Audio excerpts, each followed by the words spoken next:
বিয়ে করবে না মানে? তোমার ঘাড় করবে। মানে দশাটা ওরকমই হয়েছিল। সাজুগুজু করে আমরা শাশুড়ি বৌমা মিলে চললুম এই সিজনের আরো একটা বিয়ে বাড়ি সাঁটাতে। পৌঁছেই দেখি বউয়ের ঘোর চিন্তা, আমার বরটা কেন মালা পরছে না। এলো তারপর সেই কঠিন মুহূর্ত, মালা পরবে না মানে? দাঁড়াও দেখাচ্ছি। নতুন বরের ওপর দিয়ে যা ঝড় গেল, অভিজ্ঞ আমি বেশ টের পাচ্ছি।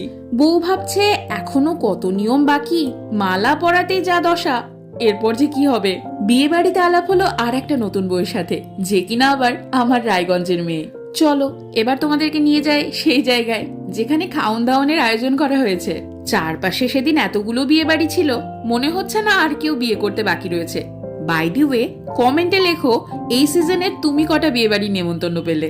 শেষ পাতে খানিক মিষ্টিমুখ করে গিয়ে দেখি হচ্ছে এখন খাতায় কলমে বিয়ে। যাক, আর দেরি করা যাবে না, বরের জন্য আবার পান উপহার নিয়ে যেতে হবে তো।